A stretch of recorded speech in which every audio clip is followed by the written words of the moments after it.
Let's start with the prayers. Om apyayantu mamangani vat pranaschakshu shrotramatho balamindriyani cha sarvani sarvam brahma upanoshidam maham brahma nirakuriyam mama brahma nirakarot anirakaranamastva nirakaraname asto tadatmani nirateya upanishadsu dharmaste mai santo te mai santo om shanti shanti shanti.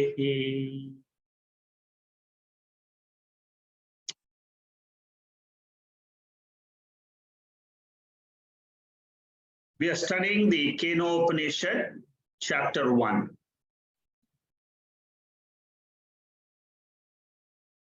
Keno Upanishad is a very scientific Upanishad.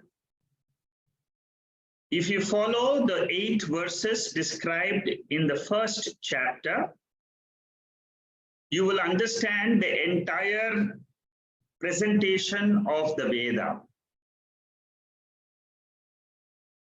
So the 8 verses are extremely important. They have a very deep significance. And in a very simple way, the Upanishad describes our nature. Why do I say it's scientific? Because it's very logical and our intellect can grasp the essence. I would compare this with Mandukya Upanishad, which is a short Upanishad, 12 Upanishad, 12 mantras, and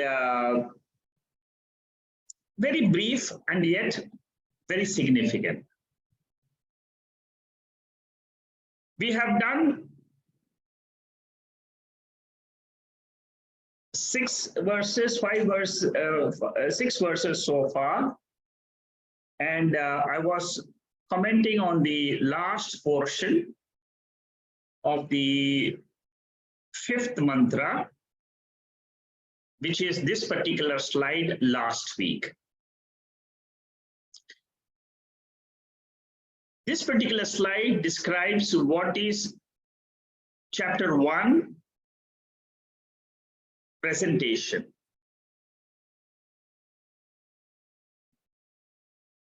Atma is aprameyam.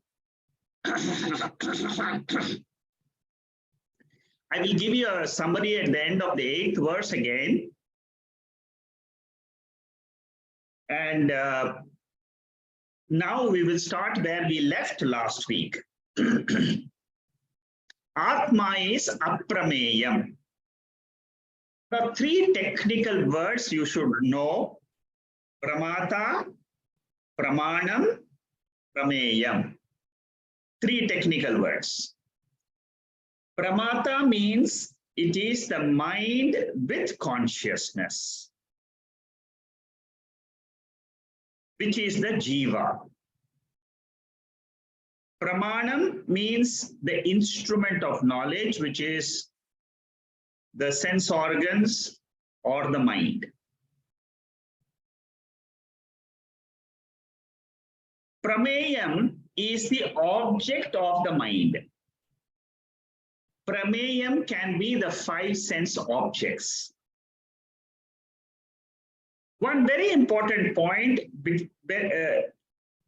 for all these 3 technical terms is the mind should be active. Then only you will have the Triputi called as Pramata, Pramanam, Prameya. In the sleep state, there is no Triputi. Pramata is absent. There is no ego, I in sleep state. There is no prameyam in the sleep state. There are no objects for the mind because mind itself is absent. And the pramanam is the instrument like the sense organs, the eyes, ears, the sense organs which bring the stimuli of the sense objects to the mind. That is also not there. What is Atma then? Atma is without the Tripoti. So you can say Atma is aprameyam. It is aprameyam, apramanam, apramata. But does it still exist? Yes. That is what the Upanishad is trying to reveal to us. When we are in the sleep state, there is no pramata, no pramanam, no prameyam, but still Atma exists. That Atma is the subject matter of Keno Upanishad chapter 1. That is the subject. This is the main revelation of this Keno Upanishad. When there is no Triputi, I am explaining again. When there is no Triputi, a Triputi means a triangle of Pramata, Pramanam, Prameyam. If you don't understand the three technical words, you will not understand the concept. This is the way the science of Vedanta is built up. To reveal what cannot be revealed by speech, what cannot be revealed by the sense organs, what cannot be revealed by the mind. But still, Keno Upanishad can reveal it because it has this process. The subject in us is the consciousness principle, which is called as Atma. So when I'm trying to dissect myself, I should keep Atma, the sentiency, the consciousness principle as the seer, hearer, thinker, knower, experiencer, pramata. But Atma is never seen, never heard, never thought, never known, never experienced. Experience, the word experience in Sanskrit is called as anubhava. For experience, you require the operation of the mind. These are all technical aspects of Vedanta. See, if you must be very clear. Whenever the mind is in operation, in the waking state or in the dream state, there will be Triputi. There will be a seer, hearer, thinker, feeler, perceiver. This thinker, seer, perceiver is ultimately this consciousness principle, which is called as Atma. In the sleep state, there is no Triputi, but Atma still exists by itself, without the Jagat, without the Jiva, without the Ishvara. What is step number 2? This Pramata enjoys the status of Pramata only if Pramayam is around. Suppose the world in front of you is not there, which is called as Pramayam. The sense objects are not there. Then mind with consciousness, reflected consciousness, cannot be called as the Pramata. Therefore, which is what happens in the sleep state. Therefore, the status of a waker, status of a dreamer, the status of a sleeper is relative. It is incidental. What is the intrinsic nature of a jiva It is Atma, which is pure consciousness. When I say pure consciousness, what does it really mean? It means it is Triputi Rahitaha. Without the Triputi of the knower, known, and the knowledge. So, Upanishad says, if Prameyam is not around, Pramata, the experiencer, is none other than the pure consciousness, which is given a name called Brahman. So you should understand the difference between Brahman and Pramata.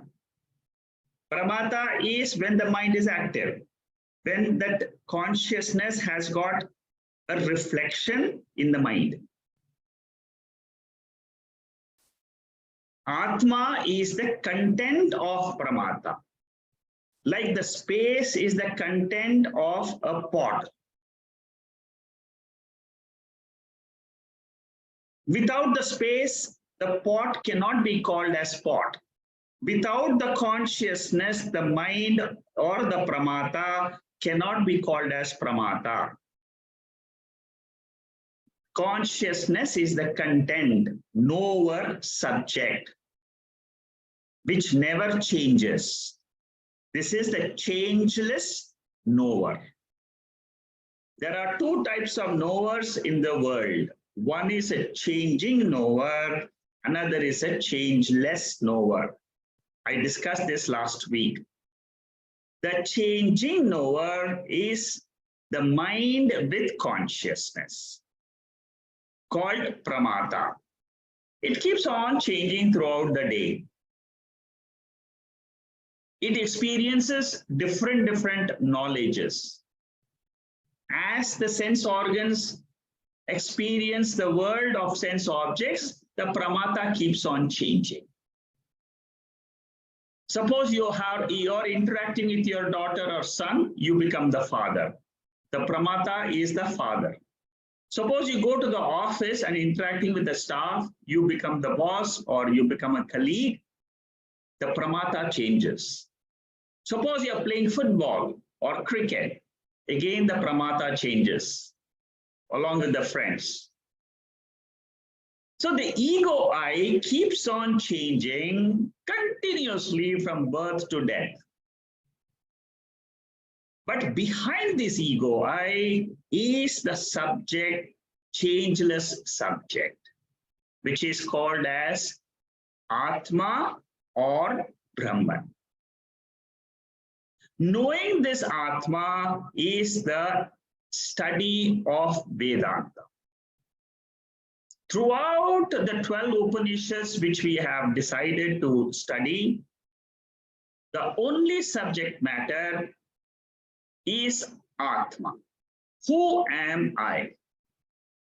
Again and again in different ways, in different verses, in different methodologies, in different Upanishads, we are only studying consciousness principle in this body-mind complex.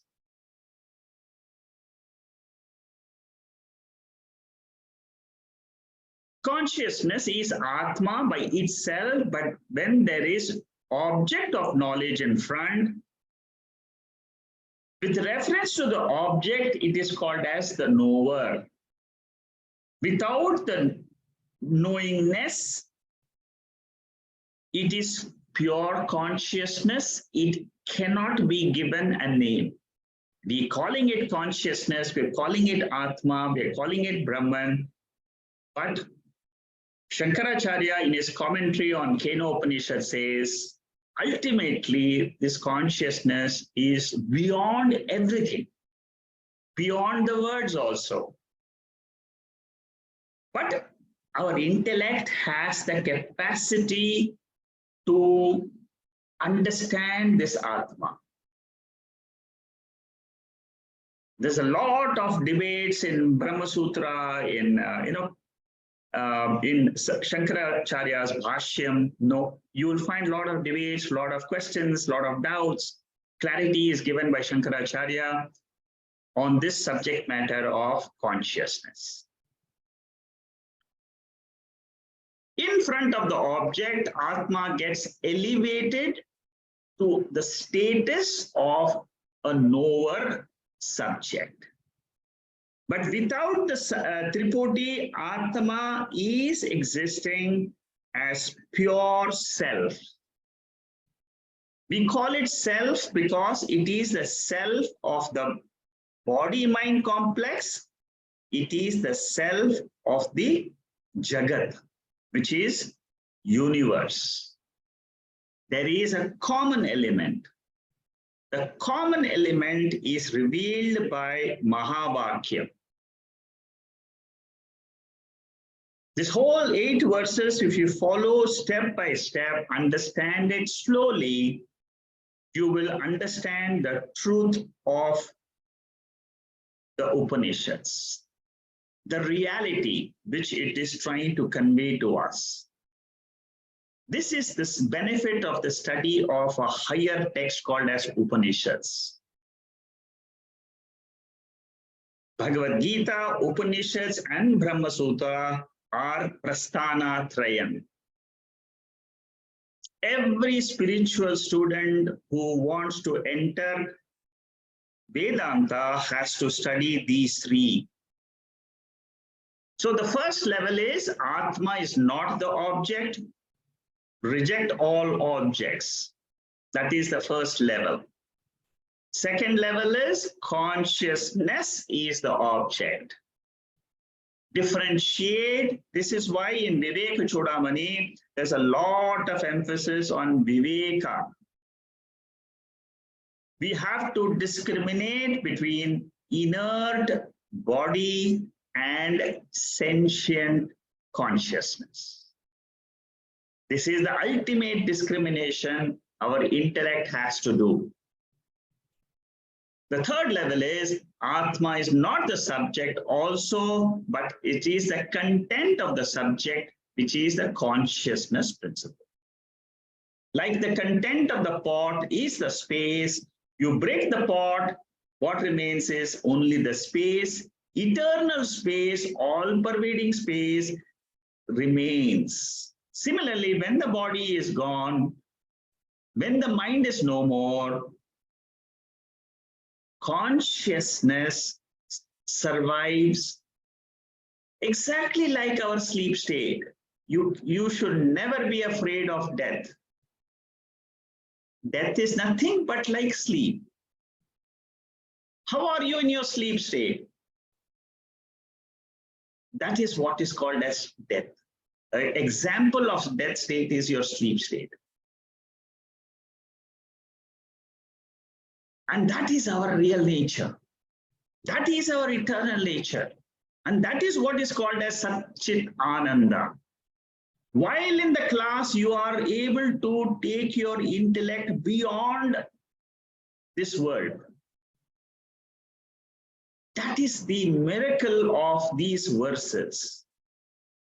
Upanishadic verses, they have the capacity, the power to take your mind away from this world to a different plane, which is called as the plane of consciousness, plane of Turiya, plane of Atma, plane of Brahman, whatever you may call it. So Brahman is ever the subject, the world is ever the object. Brahman is never seen, it is ever the seer, the consciousness principle. Brahman is never known because it is ever the knower. These are fundamental principles of Vedanta. The knower can never, the known can never know the knower. The knower can know the known. I will explain to you towards the end of the 8th verse, this particular topic. Okay, so we have covered the 4th verse, the 5th verse. The 4th verse was talking about the about how the Shrotram Vak. See, the fourth verse covers the Vak. The speech cannot reveal Atma. That was the fourth verse. The fifth verse is Manas. The mind cannot reveal Atma. Now we are going to the sixth verse. There are three more verses, 6, 7, and 8. Yet chakshusha na pashyati, ena chakshushi pashyati. Tadeva brahma tam vidhi nedam yadidam upasate. The second line is repeated. That Brahman you are. It is not what you think is the higher state. It is not what is being meditated. It is not the devata in which the devata which you are meditating on. That is not the highest in this world. Normally, it is a stepping stone. God with form is a stepping stone. Lord Shiva, Lord Vishnu, Devi, all the Panchaputas, Agni Devata, Varuna Devata, Surya Devata, Chandra Devata, these are all the stepping stones. But here we are coming to the highest knowledge of the same God which you are seeing with form. How do I see that form without, how do I see that God without the form? And Veda says, if you are able to see that Lord without the form, that is your own Swarupa. Because there is only one, ultimately there is only one reality. Tadeva Brahma, that Brahman is the essence of the Devatas. That Brahman is the essence of the Jiva. And that Brahman is ultimately the truth, which all spiritual seekers, if they realize that truth in their own mind, what will happen to them? They will get moksha. Moksha means what? Liberation from the identification of the body as me. What is moksha must be very clear. Because if you understand moksha, then you will understand the destination. And you will know when you reach the destination. Suppose you don't know that Delhi is your destination, you keep on traveling in a train, then you will not know unless somebody tells you this is Delhi, this is Singapore, this is London, this is America. You must know the destination. So what is the destination here? The destination is called as Brahman. And what is that Brahman? That Brahman is without the Triputi. What is Triputi? Pramata, Pramanam, Prameyam. Can I take my mind to that concept which the Upanishad is trying to reveal to me? Yes. That is the study matter. Yat chakshushana pashyati. Chakshushana pashyati means what? Now, the Upanishad is saying, what your eyes are seeing is not Brahman. It is not the subject. It is an object. Eyes can reveal only the sense objects. Your eye can only reveal the color and the form. Your ears can only reveal the sound. That is the only function it has.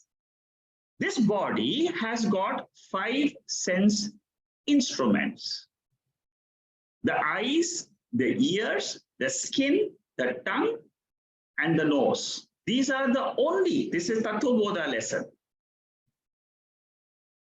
With these 5 instruments in this body, we can know only the 5 sense objects, which is these 5 sense organs are called as Bahya Karanam, external instruments.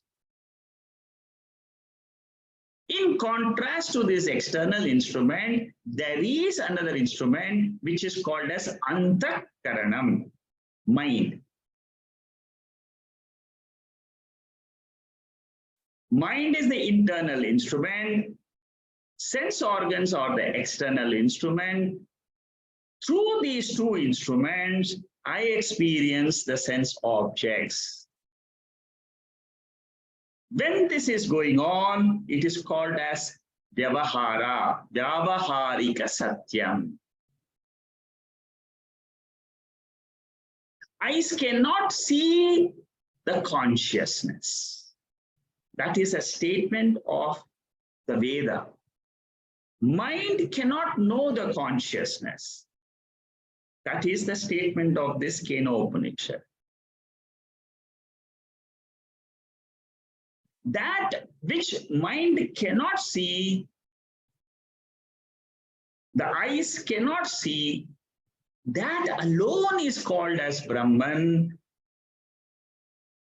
That alone is called as God, the ultimate God, but not what you are worshipping in your meditation or in temples. That is relative God. Seer in the eye is different than the eye. The consciousness principle is behind the eye, and that is the eternal subject, aham. Whenever I use the word I, you should know this I consists of two parts. One is a relative I, which is what I experience in my waking state, dream state, sleep state. There is an absolute I, which is not known to me unless and until I come to Keno Upanishad. It is the Keno Upanishad which reveals to me the second I, which is the absolute I. And how does this Keno Upanishad reveal this? It says it is the eye of the eye, ear of the ear, mind of the mind, prana of the prana, speech of the speech. What does this mean? It is the power. There is a power which runs this entire Jagat. Only one power is there. That power is there in this body also. That is what is being revealed. That is the power which I want to know as the ultimate reality. So in this verse, we are talking about Jnana Indriyams. Eyes are Jnana Indriyams. They don't have the power to know or to see that reality. That is what is the essence behind the 6th verse. The 7th verse, you see, these 6, 7, 8 are relatively easy because you have done the first mantra, that is the 4th mantra, very well. You have understood. If you have understood the 4th very well, 5, 6, 7 and all are easy because the second line is repeated. And the first line is only a shift of the sense organ or the mind or the prana. These are all the components of subtle body. The whole Keno Upanishad is a revelation with reference to the subtle body. Mandukya Upanishad is a revelation with reference to the 3 states of the mind. Taittiriya Upanishad is a revelation with reference to the 5 sheaths, Panchakoshas. This is how you should, and all of them are what? Different paths to realize the reality. Different paths. Mandukya Upanishad, they will talk more about the 3 states. Emphasis will be on the waking state, dream state, sleep state. One methodology. Taittiriya Upanishad will be a methodology of the physical sheath, the mental sheath, the pranic sheath, the intellectual sheath, and the happiness sheath. Through these 5 sheaths, I reach where? To the same Brahman, to the same Atma. Yet shrotrena na shrunoti, yena shrotram idam shrutam. Tadeva brahma tam vidhi nedam yedidam upasate. Very simple. What cannot be heard by the ear, but by which the ears are able to hear, that power behind the ears to hear the words, to hear good music. Suppose you say, I'm listening to very good music, I'm listening to a nice chanting. The ears are hearing the chanting Shabda Pramana, it is hearing that, and what Upanishad says is, the ears, the gola comes, the outer organ is able to hear because there is a power inside that ears. And that power is governed by the mind and consciousness. Without the mind, ear cannot hear anything. That is one of the principles of Vedanta. Mind is a common factor with all the 5 sense organs. So, Tadeva Brahma Tvam Vidhi means know that Brahman as the reality, that consciousness principle as the reality, and not what you meditate in your meditation. What people worship is relative God, relative devatas. Upanishad is not interested in revealing the relative devatas. That is all taken up in the Karma Kanda portion. The first portion, the first half of Vedanta, will talk about all the devatas. They all exist, not that they don't exist, and they all can bless us. But that is not the ultimate reality. There is another higher truth which is beyond the devatas, form of the devatas, which is called as Brahman. Consciousness principle behind the ears directs the ears towards its object, the sound. Good sound, bad sound, I like high sound, I like Western music, I don't like South Indian music. You know, these are all different types of sounds. The dead man has an ear, but he has no hearing capacity. The hearing capacity has gone out of the dead body. It has been taken away by prarabdha karma. The prarabdha karma takes all the powers in the body, and then it leaves the body. Gramophone can't enjoy its own music. There is a beholder. You need a beholder of this body. The holder of this body is the jiva. But beyond the jivas holding the body, there is a higher nature of jiva, which is what we are trying to understand.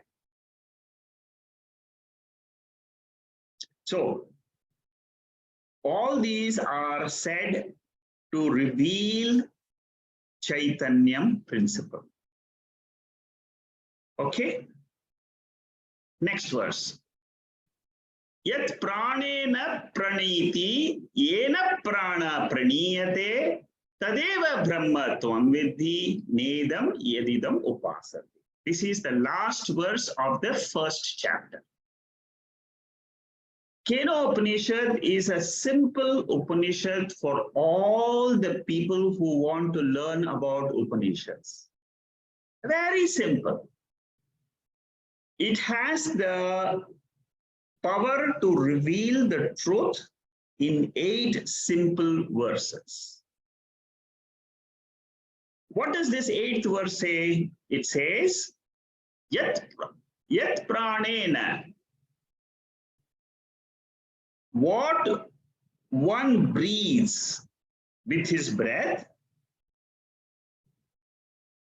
is not Brahman, it is not the ultimate reality. But by which the breath is breathed, the power behind the prana in this body, what is that power? There is a supreme power. That supreme power is called as Brahman. There is a power which is a sentient power, which is the knowingness, which is the existence principle, which is the consciousness principle.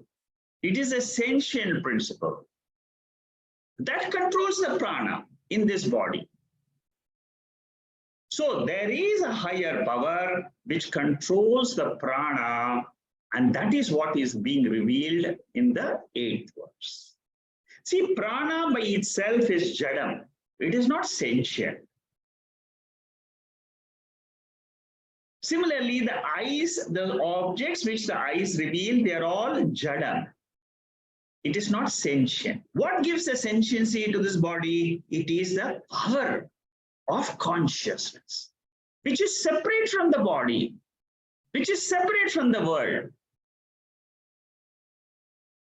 It is an independent principle, which is not a part of the body, not the product of the body, not a property of the body, or the 5 elements which constitute the world. Consciousness principle, which makes the breathing possible, is called as Brahman.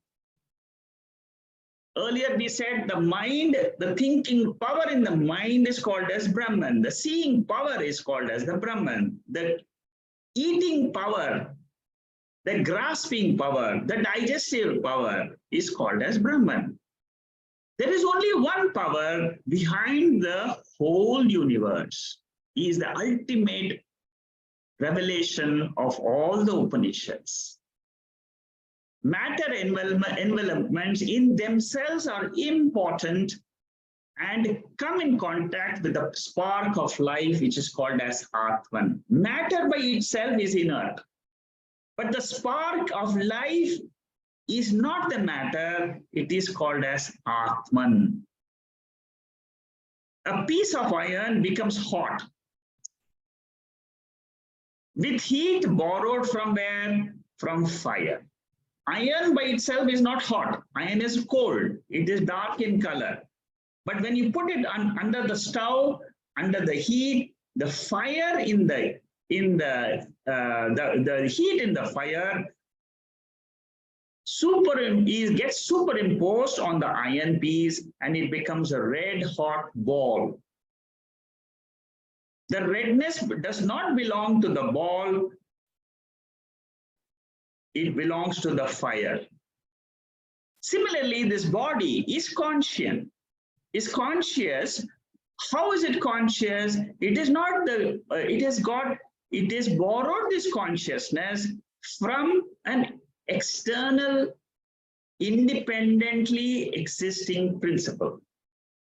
This consciousness lasts for a certain amount of time. Till the mind is there. Till the power of inside this body is there, this consciousness will be felt in this body.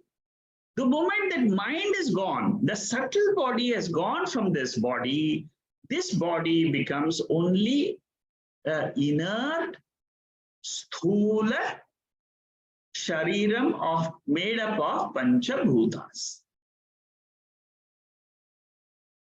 Life is not the quality or property of the sense organs, but it is an independent entity. Indriyas cognize with the Chaitanyam behind them, vitalizing them. That means there is a Chaitanyam principle, a sentient principle behind the sense organs. That sentient principle is Atma or Brahman. The wire in contact with the current gives us the shock. The bulb in contact with the power glows. The TV or the mobile with the power of the battery can function.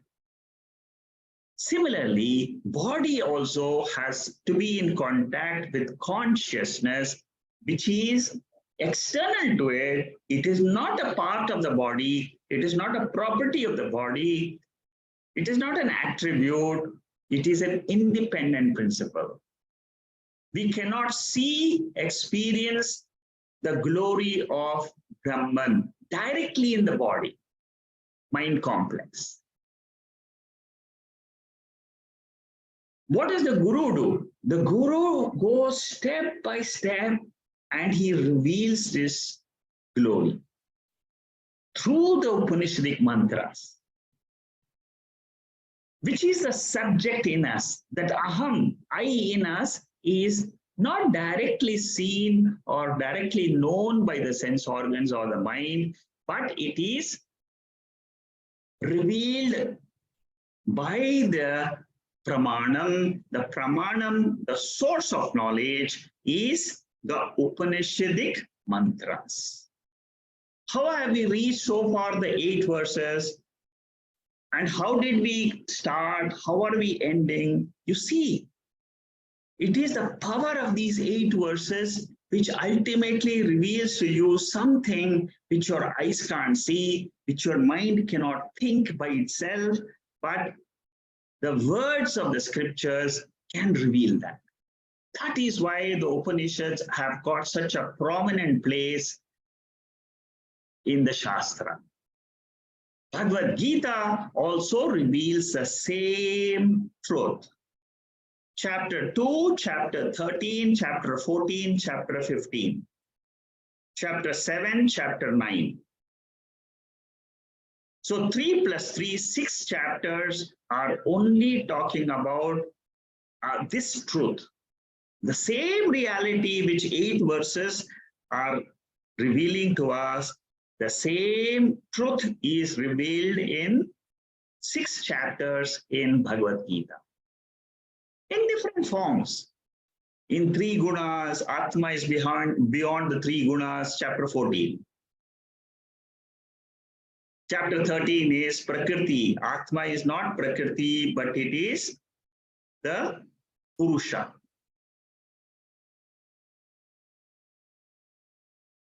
Then Atma is that is chapter 30. Chapter 14 is the gunas. It is beyond the 3 gunas, Rajas, Tamas, and Sattva.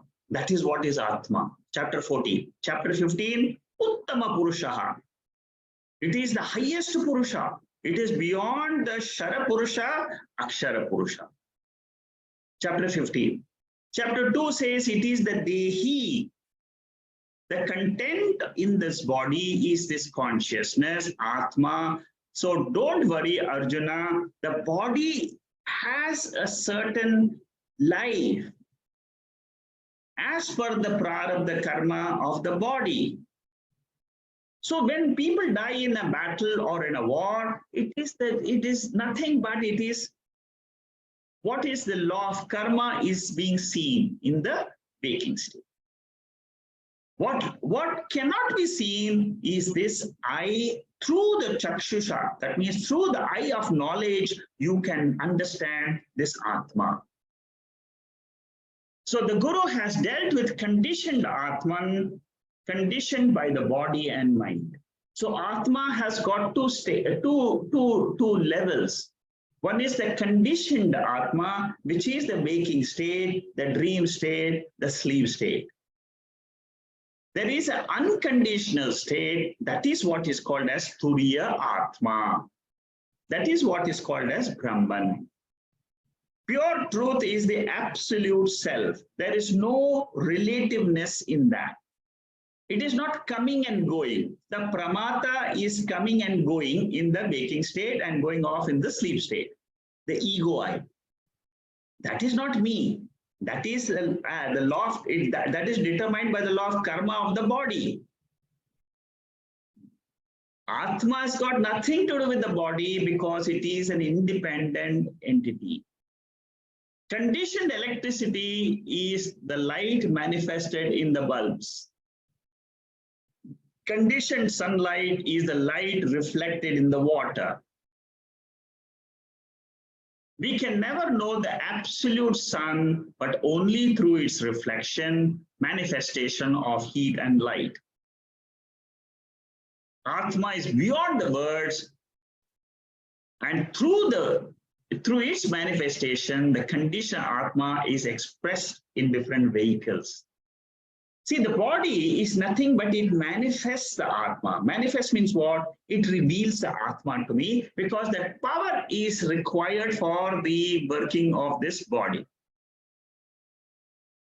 We have gained the knowledge of the relative reality, but not the pure self without the scriptures. It is scriptures is the pramanam, is the instrument to reveal what the eyes can't see. The seeker has to realize this great truth by himself.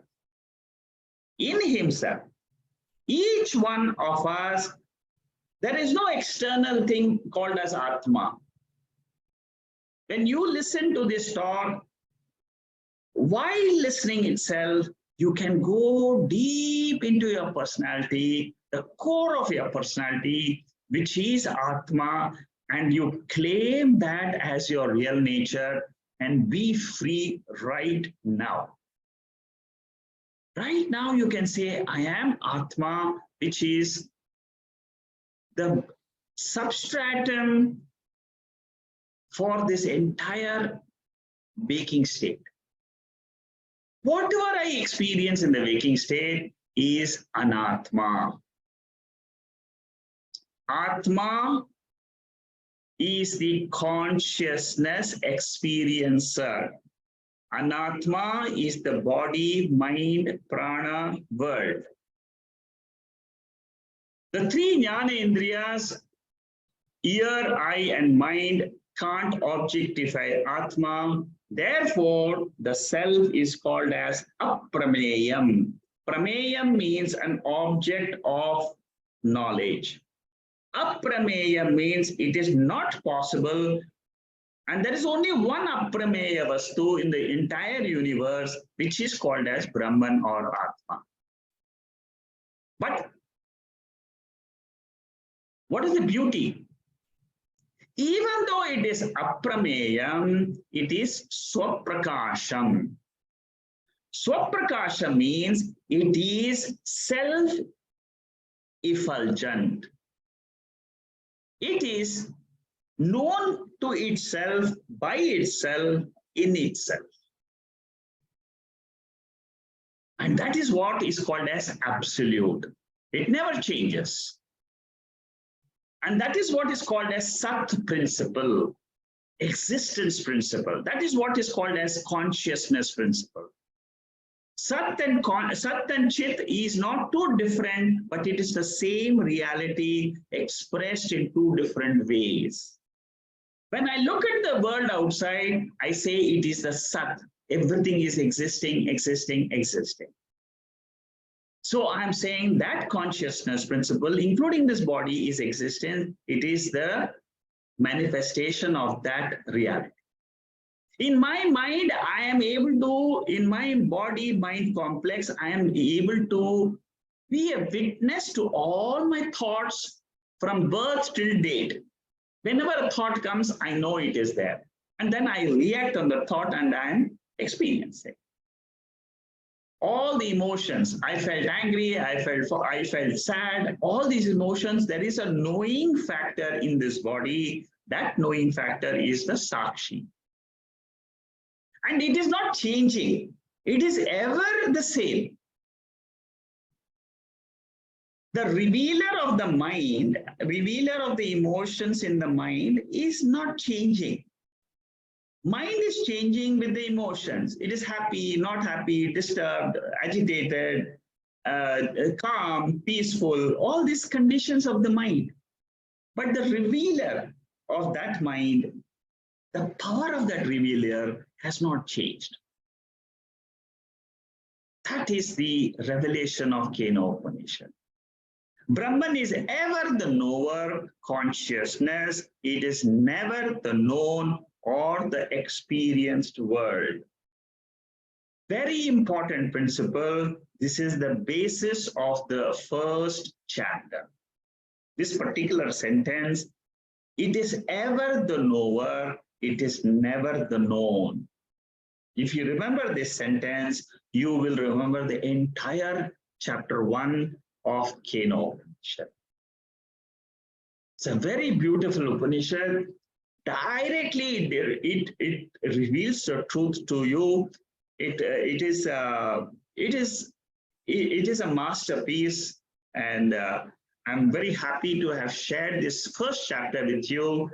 And before I close the first chapter, I want to give you a slight summary of the 8 verses. We started with the first verse, and that was, what is the impelling force behind the ears to hear? What is the impelling force behind the eyes to see its objects? What is the impelling force for the mind to know its thoughts? What is the impelling force for the prana to breathe? What is the impelling force behind the speech? 5 things. There is a force. The questionnaire of the Keno Upanishad is a very well informed student. He has studied the scriptures and he wants to know there is some force in this universe. Oh Guru, please teach me this knowledge, which is called as Brahma Vidya. The first verse is an excellent question of a student of Brahma Vidya. All of us, when we go to our Guru, we should ask the same question. This is the way the human intellect should think about the reality. That was question number 1. What did the teacher answer? That is a brilliant answer. The teacher said, Shrotrasya Shrotram, the indirect definition of Atma. There are 2 indirect definitions of Atma, and that is verse number 2, verse number 3.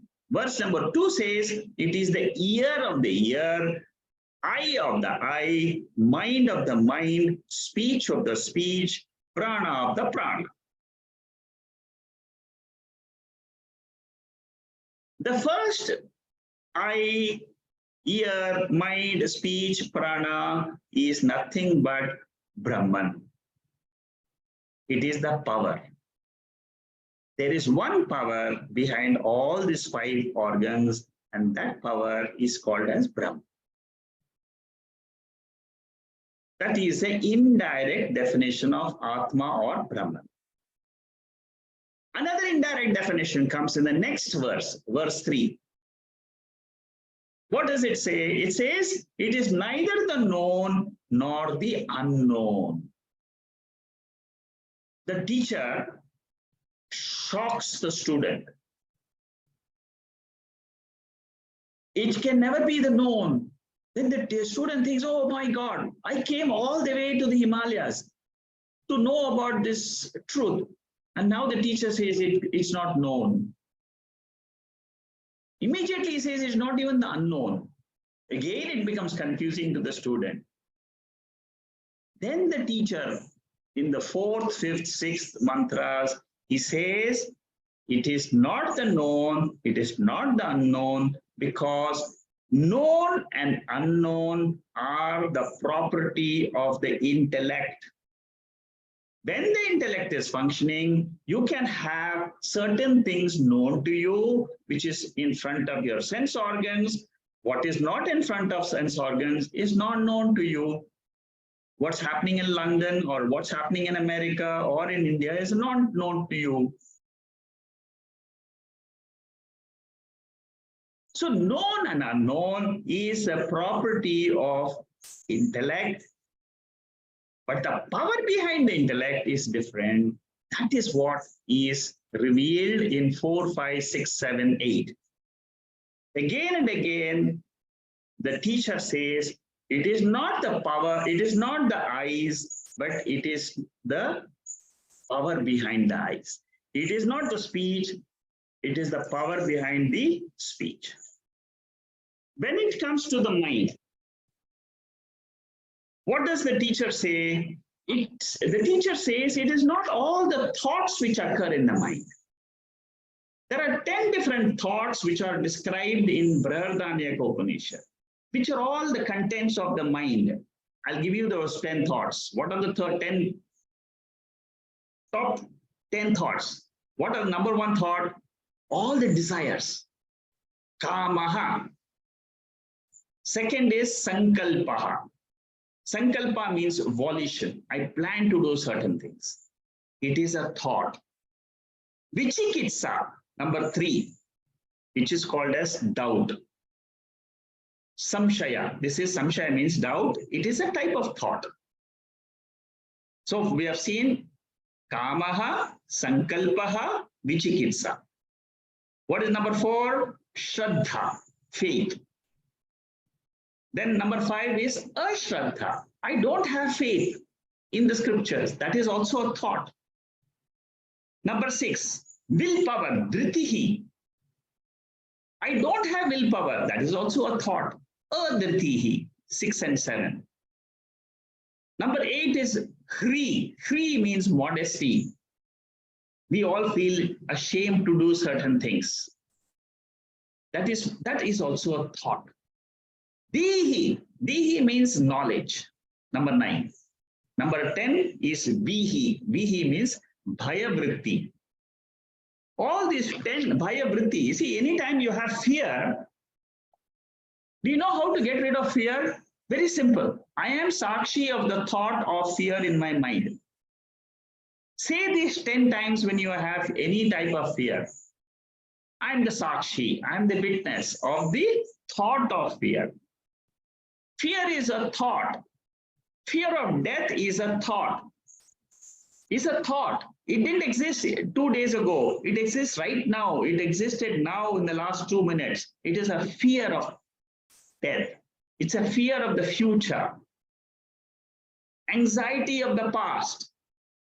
Regrets of the past. All are thoughts. This particular 10 points are given in Brihadaranyaka Upanishad in the first chapter of Brihadaranyaka Upanishad. I think it's the 5th section or something. For those who want to know this, I can send you the reference. So this is the mind. So mind is continuous flow of thoughts, but it is not Atma. It is not the light in which I see the thoughts. So what do we have to do to know this Atma? How do I know this Atma? I'm giving you a summary of what I have. I'm now giving you a summary of what I have learned from the Shankaracharya Bhashyam of Keno Upanishad. Just a few points here and there.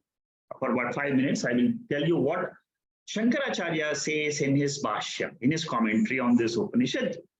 It is not the entire Bhashyam. I'm just giving you 4 or 5 points, just for you to get a little bit more intense with this topic of Keno Upanishad. For those who are interested in the Bhashyam, I'm writing a commentary. It's about 250 pages I have written, and it's still not finished. The first chapter is still I'm writing. Whatever I'm hearing, I'm writing. It will come. Maybe after 2 weeks, 3 weeks, I will share that notes with you, the commentary of Shankaracharya Bhashyam on the first chapter. It will finish within a week or 2 weeks, I think. So it's about 250 pages. I can share it. If you're interested, you write to me, I will send it to you. So what happens is, I have to say to myself, I am Atma. This is the way to realize this pure nature of ours. And what do I experience? I experience the body. I experience the sense organs. I experience the eyes, ears. I also experience their objects. all what I experience is object. All objects are called as anatma. And anatma is called as mithya. Mithya means it is an appearance, exactly like in dream. We experience certain objects in the dream and we say it is mithya. It was a dream. Similarly, waking is a dream. It is a long dream of 100 years because of the body. The body is born, it goes through this dream called as the waking state. And then the body dies, it takes another body, again it starts experiencing. That experience is adhyasa. It is called as jnana adhyasa. In Vichara Sagara, another text, this is the way a very qualified student gets the knowledge of Atma. In Shankaracharya, before he starts the commentary of Brahma Sutra, he writes the Adhyasa Bhashya. Adhyasa is a very important concept. Adhyasa means what? It is a superimposition.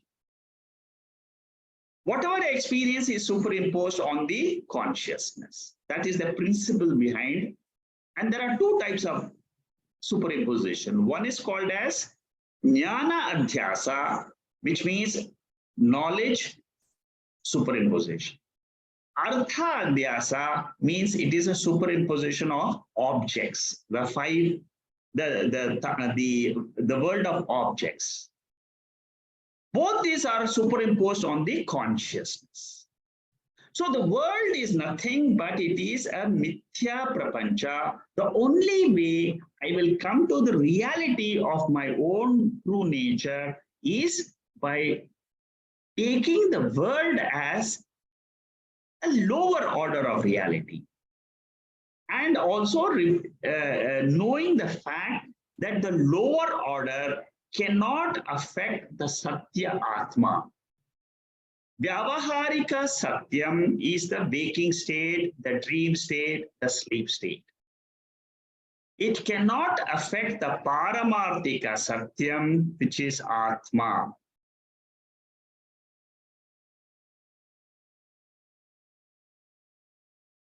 Another point.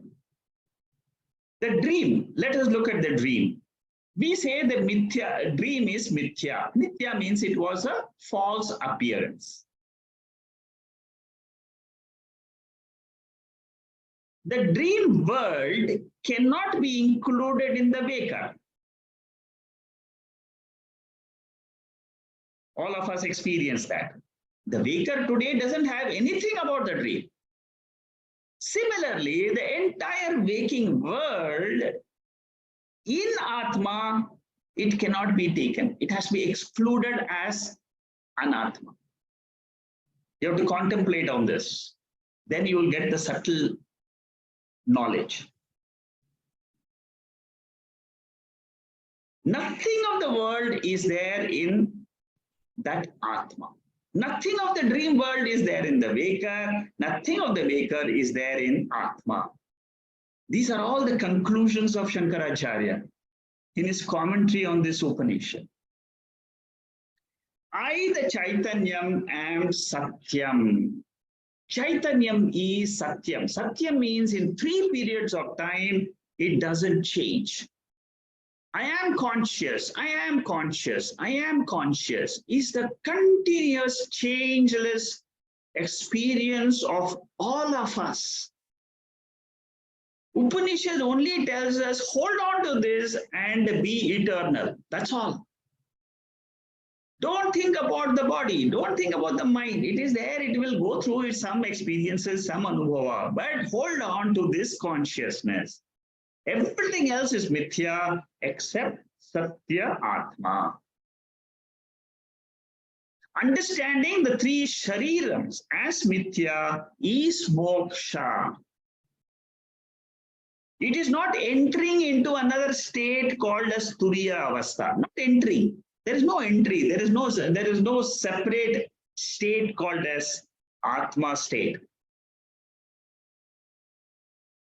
But what we have to do is take our experiences as mithya. The three sharirams, the sthula shariram, sukshma shariram, karana shariram, all you understand in your own mind. Understand it as anatma. Anatma is mithya. It is not satya. What is this aham then? This aham I is nirvisheshyam, attributeless. There is not a single attribute, no property. It is not old or young. It is not short or long. It is not fair or dark. Atma is pure, attributeless, consciousness, eternal factor. That is what I am. That is the real nature. I hold on to that real nature and I conduct all my experiences in the world. Doesn't matter. Then what will you have? You will have peace, security, and happiness as your nature. Attributeless Brahman is peaceful, is secure. Nothing can be taken from it. So Brahman alone is the subject. It is Paramarthika Satyam. It is the observer consciousness principle. What is this whole world which I know today, the Jiva, the Jagat, the Ishvara and all that? It is Anatma. Anatma is not Brahman. Atma alone is Brahman. Tadeva Tvam Vidhi. That alone is Brahman. Again and again, it is repeated 5 times. Like Tattvamasi is repeated 9 times in Chandogya Upanishad, which is also from Samaveda. Keno Upanishad is also from Samaveda. There it is 9 times. Here it is 5 times it's repeated. Repetition is only to bring home the point that Atma is the reality. Jadam is also Brahman, is a mistake. Shankaracharya brings this point in his commentary. Jadam is not included in the Atma. Atma alone is Brahman. Anatma can't be called as Brahman because it is mithya. It is of a lower order of reality. It is Jadam. Another beautiful point, Shankaracharya says, no organ can reveal Atma because all organs are revealed by Atma. And what are the organs? Pancha Jnanendriyas, Pancha Karmendriyas, 5 plus 5, Pancha Pranas, 15, and Antakaranam, 4. 19 factors are revealed by Atma. These 19 factors are called as the subtle body, Sukshma Shariram. This Sukshma Shariram is made up of Sukshma Panchabhutas. They are inert Jadam by nature. They can't have the revealing capacity to reveal Atma. The subtle body cannot reveal Atma. The gross body cannot reveal Atma. The causal body cannot reveal Atma. What is the rule? The rule is revealer can reveal Anatma, which is Jada Prapancha, which is these 19 organs and its products. The Jada Prapancha, which is revealed, cannot reveal Atma, which is Chaitanyam, which is sentient, which is consciousness principle. That is the reason I call this as a scientific chapter. If you follow this methodology of revelation of Atma in these 8 verses and follow the principle of how Shankaracharya describes, revealer can reveal the revealed. Revealed can't be revealed, can't be the revealer of the revealer. Simple words, Anatma cannot reveal Atma. Atma can reveal Anatma. That is the essence of this entire 8 verses. Atma is the sentient principle. It alone is the revealer of the entire Jada Prapancha, which we call it as Jagat. Who is the Jiva? Jiva is nothing but again a Jada Prapancha with a reflection of consciousness. Who is Ishvara? Ishvara is the controller of this universe. Again, a reflection of the consciousness with a mega medium called as the world. Ultimately, there's only one revealer. The revealer of the whole universe is Brahman. So this is in this way, the entire chapter 1 is a scientific display, a scientific revelation mode for the subject in us, the knowing principle in us. When you all go to sleep, always say to yourself, I am the Atma, I am the consciousness principle. Again, when you get up from sleep, again, remember, I am the Atma, I am the consciousness principle. Try this out for 1 month. Without fail, remember, only remember, I am the consciousness principle, eternal principle. I am not affected by time. I am the same consciousness principle which went to sleep yesterday, and it is the same consciousness principle which has woken up with the mind and the body. Body and mind are waking and sleeping, but consciousness principle is eternal. 3 things you should remember. Number 1, not affected by time. That is why we call it Nityaha. Eternal, I am eternal. Immortal, this is one of the gems of the Upanishads. It teaches me how I can declare myself to me only, not to others. It is not a knowledge to be shared with others who don't understand. Without the scriptural faith, you can never explain this to anybody else. There is faith required in the scriptures. And as a fortunate student, you happen to have the faith, you have come to the study of Upanishads, you get the benefit of the study. It is purely it's a personal benefit. You can't even share it with your spouse. It is purely a blissful experience of your own nature. So remembering this fact throughout your life is what a guru tells his disciple. I have taught you Keno Upanishad. I've taught you the methodology of the Upanishad. I've taught you with those verses only. I have revealed to you your eternal nature. You are the same, not changing. There is no change in you, no vikara. Nirvikara Swabhava, Chaitanya Swabhava, conscious principle. Nothing to do with the body, nothing to do with your mind. Don't criticize your mind. I'm dull, I'm not so bright, and I've got too much of desires. All this is all rubbish. Don't overemphasize on the weakness of your mind or the body. Instead of that, you emphasize on the knowledge of Atma. Kaivalya Upanishad has described my nature. Mundaka Upanishad has described my nature. Keno Upanishad has described my nature. I remember my nature again and again, again and again. I never forget my nature.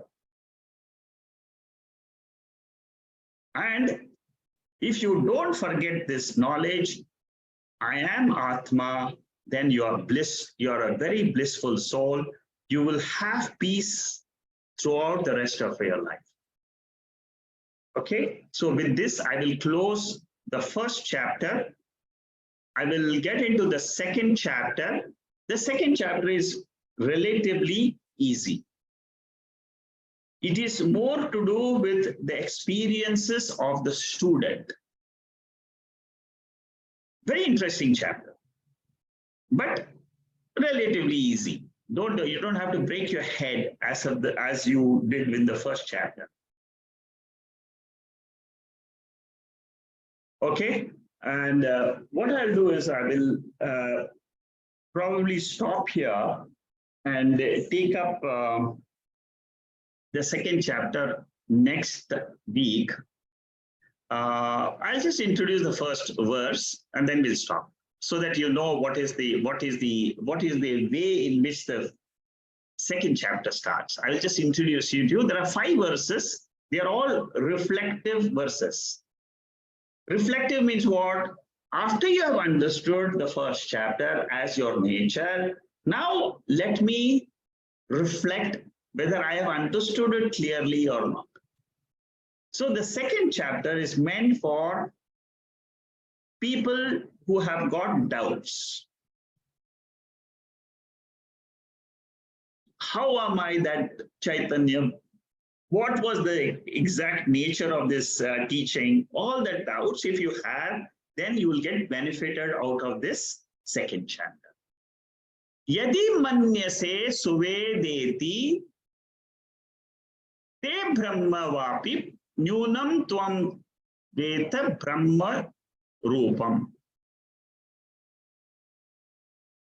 What is this the first verse of the second chapter?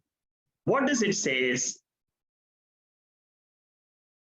The teacher, if you think you know well this Brahman,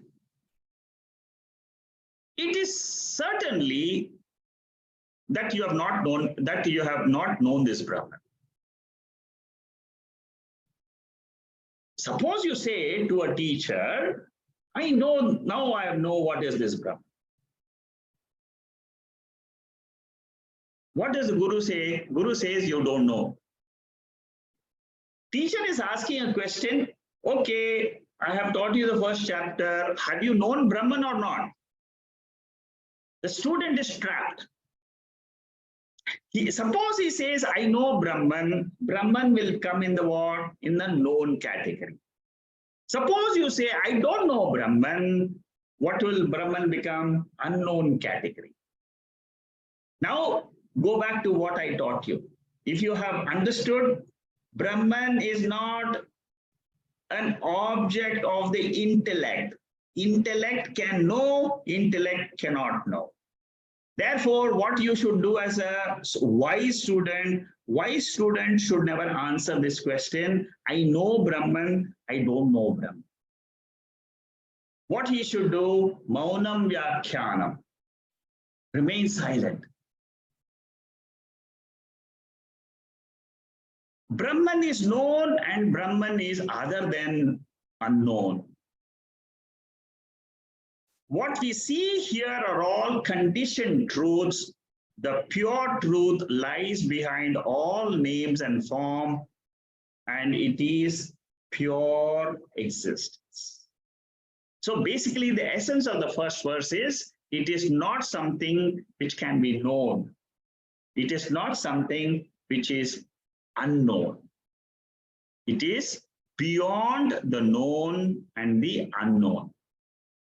That is the essence of the first chapter. There's a few slides which I will take up next week, just explaining this aspect of known and unknown. Okay, so I'll continue with the 57th slide next week. And we'll see how these 5 verses, they are again revealing the same truth of the nature of Brahman. Okay, so if you have any questions, you can ask at the end. I will close. Before I close, I want to make an announcement. Next week is the 1st of April. We will have the class next Saturday. I am traveling on the 8th and 15th of April, and we'll have a small break of 2 weeks, and then we'll start the class on the 22nd of April. So next week, I will introduce the second chapter. During the break, I will give you the notes of the Bhashyam, the commentary. For those who are interested, they can go through the notes. It will be the notes of the first chapter of Keno Upanishad, 8 verses. So I should be ready with that next week, say next week or the following week. Whenever it's ready, I will share it with you. Om Purnamada Purnamidam Purnahat Purnamudachade Purnasya Purnamadhaya Purnameva Vasishyade. Om Shanti Shanti Shanti. Hari Om Shri Gurubhyo Namaha. Hari Om.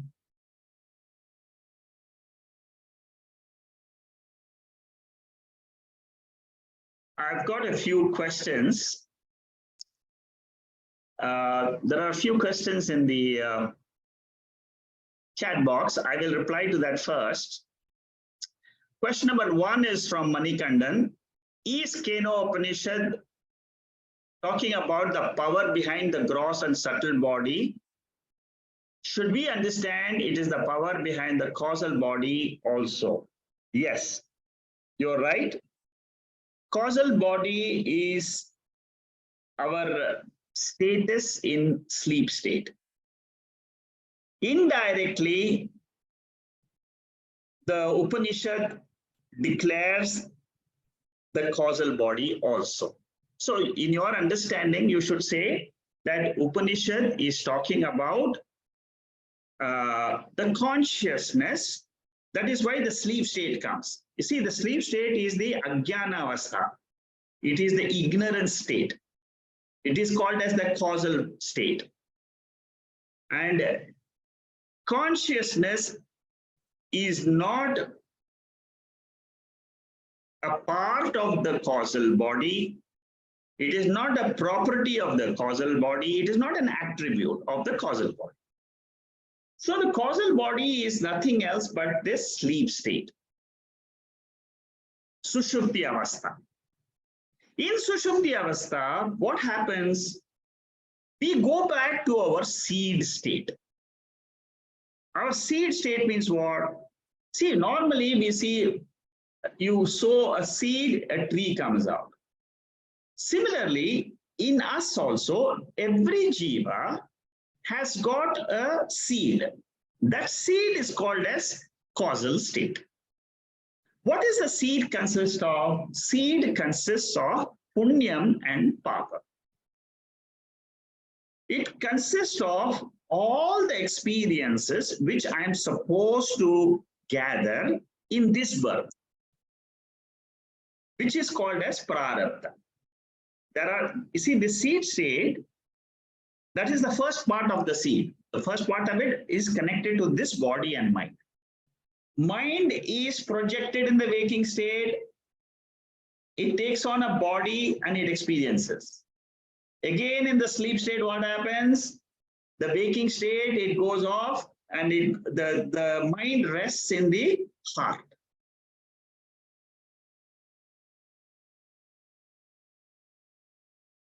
And then again it goes up. So there is a seed. There is a state of all of us which we don't realize. You see, unless you come to Vedanta, you will never know this seed state. This the functioning how the mind travels through the nadis and how it wakes up, how it goes to sleep, is very beautifully explained in Prashna Upanishad chapter 3. If you combine the knowledge of Keno Upanishad with the knowledge of 3rd chapter of Prashna Upanishad. You see, I'm just giving you a reference. See, what happens is the Veda has a very beautiful description of how the mind works.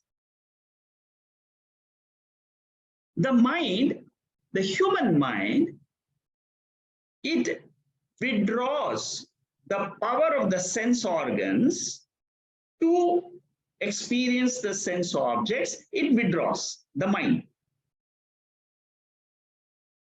And it directly goes and rests in the heart. This is how Veda describes the mind. The mind withdraws. That is why the awareness of the world goes away in sleep. The awareness principle comes out from the heart. It comes through the nadis. I mean, there's a huge description in Prashna Upanishad. We all have 52 crores of nadis. I mean, exact number is given. Nadi means it is channel, a medium through which the energy of the prana goes to the rest of the body. See, this body is living. It has got life in it. And the life force, one life force is the prana. Now, this prana activates the mind, and the mind, it gets the reflection of consciousness. It goes into the sense, through the sense organs, it goes to sense objects. I mean, I'm giving you in 2 minutes what Prashna Upanishad describes in 20 pages. So I'm just coming back to your question of causal body. Causal body is, we all have it. Each one of us has it. What will you experience tomorrow is determined by the causal body. What you will experience after 10 years is determined by the causal body. There is a law. Whatever is there in your causal body is what you will experience in the rest of your life. Good or bad, whatever it is. But so that is the answer to Manikandan. I hope I'm clear. Next is Vibhuti. During the dream state, only mind is active. So dream is a projection of the mind alone, which is illumined by consciousness. Perfect. How we virtually experience the sense objects during the dream? As if in real, as if it is real. Good question. We experience that almost the dream is very real, but real is only in the dream state. All the objects in the dream are only projection of the mind. But when do you realize this? Only after waking up. Only in your waking state you can make this statement that all objects are only projection of the mind. The sensory organs are not active, but we still experience a dream as if it is real. Okay, there is one clarification in this question which I want to mention. The sense objects in the dream are not projected through the sense organs. There is no sense organ. There is no golakams. It is all mind. Mind creates, mind projects the dream object, dream subject, and the dream instrument. They are all thought form. Whereas in the waking, it is made up of pancha sthula. It is the prapancha. It is, see, this is the difference between subtle body and the gross body. The gross body, gross universe is of a different material. It is, if you remember Tattva Bodha, it is the grossified pancha bhutas, which is the gross world. grossification. There's a process called as Panchikaranam. In Tattvabodha, we have explained this. So the waking world and the dream world for you, the way you should understand is, the dream world is 100% only the mind and its projections. All the leftover impressions in your mind, which is stored in the causal body, it comes out to the subtle body, and a part of the prarabdha is exhausted in the dream state. Like you exhaust the prarabdha in the waking state. Certain prarabdha karmas are exhausted. Similarly, there is some prarabdha karma which are exhausted in the dream state. But the most important factor you should remember is 2 lessons out of the dream. Number 1, dream is mithya. It is experienced, but it is not real. Similarly, waking state is experienced, but it is mithya. It is not reality. Reality means what? It is always there. So, do you give any importance to the dream? No. It comes, it goes. Similarly, the waking also, what the Upanishad says is, don't give too much importance. Let it be there, let the experiences come. Anubhava is a part and parcel of the Sthula Shariram and the Sukshma Shariram and the Karana Shariram. These 3 put together is giving us the waking state Anubhava, experience. The second lesson from the dream is very, very important. In what light do you see the dream? Who is the illuminator of the dream? Very important question in Vedanta. Almost, 5 or 6 Upanishads ask this question.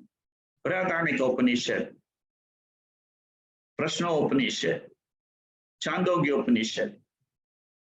They all ask this question, Katha Upanishad. What is the light? Who is illuminating the dream? It is the light of consciousness. It is the light of the brilliancy of your own Chaitanya Swarupa.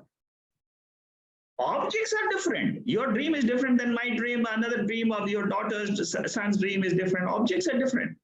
Experiences are different. But the illuminating factor is consciousness. The same consciousness which illuminated the mind in the dream state is the same consciousness which illumines the mind in the waking state. But what is the difference? The difference is the consciousness which illumines the mind also has one more medium of transaction, which is the sense organs. The sense organs travel outside to the sense objects. This becomes the waking state. Otherwise, dream and waking is the same. In many advanced texts, dream is equated to waking state. And then they say the light which illumines the dream state, the light which illumines the waking state is the same light of Chaitanya. In the waking state, the sense organs are open. They are working in the field of sense objects, which we call it as Jagat, which we call it as the world. There is a waking world and there is a dream world. In Mandukya Upanishad, in the Karikas, Gaudapada Acharya, the author of the commentary of Mandukya Upanishad, explains this point very beautifully. If you want to understand the dream and the waking and the comparison, study the Mandukya Upanishad Shankara Bhashya. For all those people who are making Vedanta as something to do with the whole life, you want to study Vedanta, I would strongly recommend understand Shankaracharya's commentary on these Upanishads. They are marvelous. If you study them, all your doubts will go away, all. I mean, his commentaries are the best. But unfortunately, we don't get good translations of those commentaries today. I don't know if you have come across some commentaries, you can send it to me, but I have found difficulty in getting, you see, you have to listen to them and also understand, because listening to a Shankara Bhashyam, actually, see, the commentary is, there are some people who have given talks on Shankaracharya's Bhashyam. So it is important you listen and you understand, or you can also read and understand, but reading and understand is lesser of value compared to listening and understanding. So those serious students who are interested in the Upanishadic study, long term, you should take this as a study, because there's nothing like Shankaracharya's commentary on these Upanishads. He goes into very great depths. Very great depths. Another teacher who does this is the Anubhuti Prakasha teacher. And he is also very good. I have Anubhuti Prakasha, Keno Upanishad, 100 verses are there in Anubhuti Prakasha. Some notes are there in the website. Again, those who are interested, keep this as a study material. After you have gone through this Upanishad with me, then you can understand those very easily. Okay. So, Vibhuti, I hope I have answered your question. Vijay is asking, power of consciousness, which is the substratum of and support of a jiva, jiva, the holder of the body, source power. Then how do we interpret jiva brahma na paraha? Jivo brahmaiva na paraha. Okay. See, we must always understand jiva has got two connotations. One with the body and one as the pure consciousness. So when you say Jivo Brahmaiva na Paraha, it means you are referring to the consciousness aspect and making the statement. This Jiva is nothing but that Brahman. This is the Mahavakyam. What you are referring to is the Mahavakyam.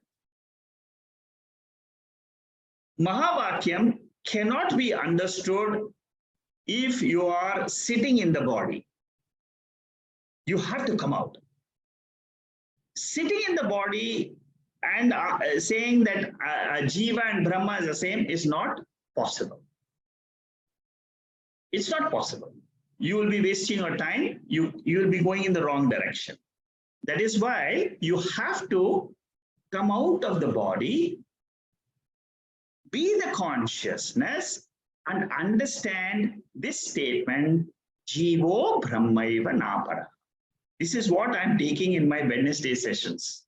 I'm taking Mahavakyams of 4 Upanishads in Wednesday sessions, Wednesday classes, which is on Panchadasi chapter 5. So, when you say Jiva is the holder of the body, you're already talking in terms of lower order of reality. Okay. Vijay, do you want to expand on your question? Can you unmute yourself and ask me? Are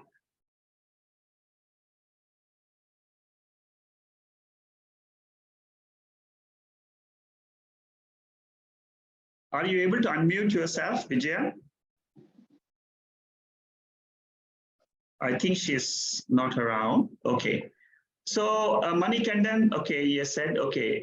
Is there any other questions of anybody who's attending here? Any other questions you have? You can unmute yourself and you can ask.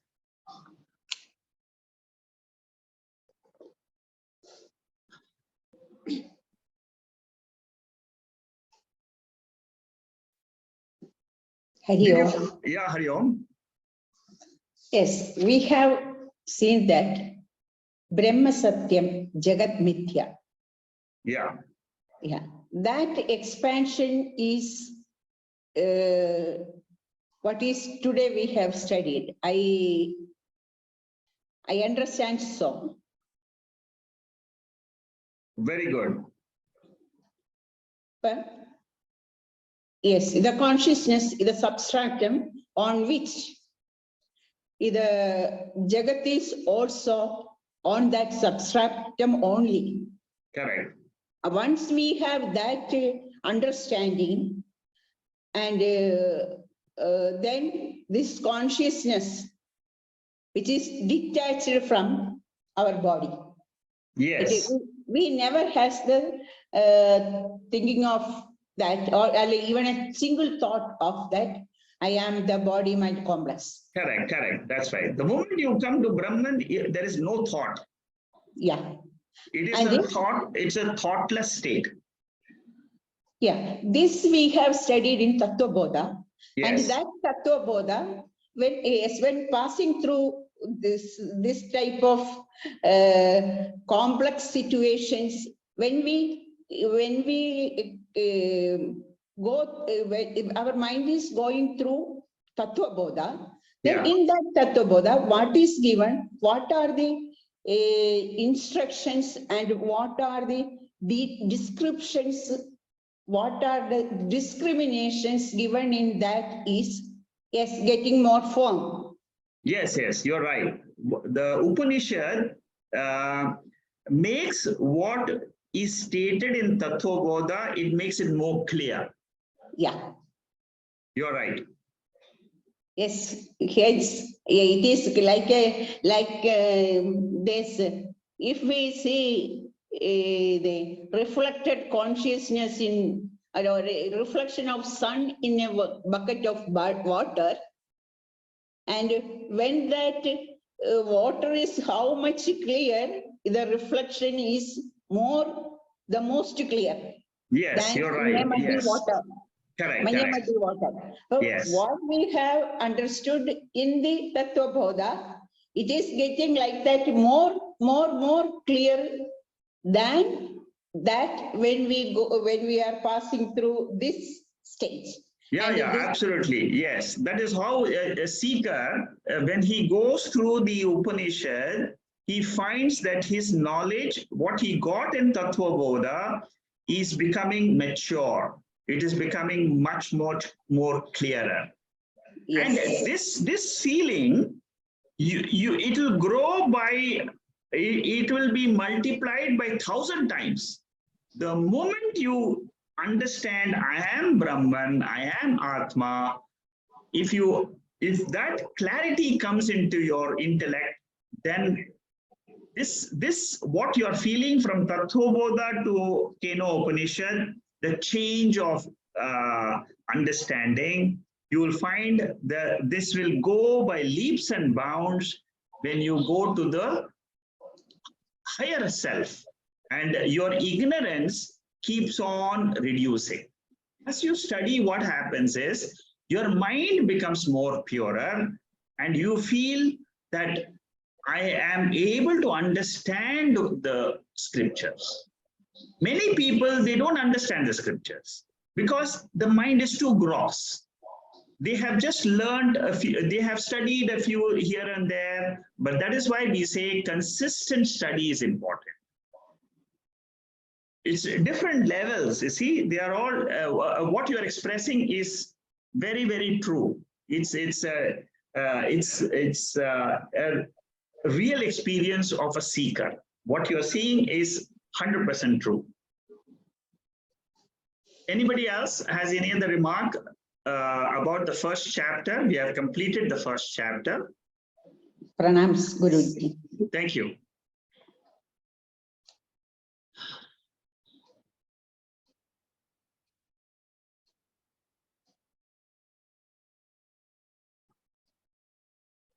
Okay, if there are no other questions or any other remarks, we'll stop here. And we'll start with the second chapter. And like I said, keep this study regularly going at your individual level. Study take up one Upanishad and study. Anytime in your life, just take up one Upanishad, go through the verses, go through what you have listened before, go through, keep the study, personal study going on, because your personal study, if it's combined with this talks, it will help you more. Take one text. You can take one text for the whole year, doesn't matter. But keep the study going on. If you're confused as which text I should study, you can call me, you can write to me, I can discuss with you. Which text will be suitable to you, I can discuss that with you, because that is a program. So any of you, if you would like to have a program of study, you can always contact. I can tell you that study 1, 2, 3 text in this format, in this way, you will progress. Because spiritual study is this type of Vedantic study is a study for transformation. It is just not an academic study. This is something which you will realize. See, this is a personal realization. This is different than any other study of academic. Okay, you studied something and then you forget it also. And then you will not forget this. When you are talking about the subjective science, there's no forgetfulness. Once you have known, you have known. That's all. It remains at the back of your mind. And the benefit is the life's experiences don't have such a big impact on you. That is the main thing. See, the best benefit of this study of Upanishad is life's. See, prarabdha experiences will come to all of us. And we have that is uncontrollable. But the impact it can make on me can be reduced with this study. Thank you. I'll see you next week. Good night. Thank you, sir. Thank you.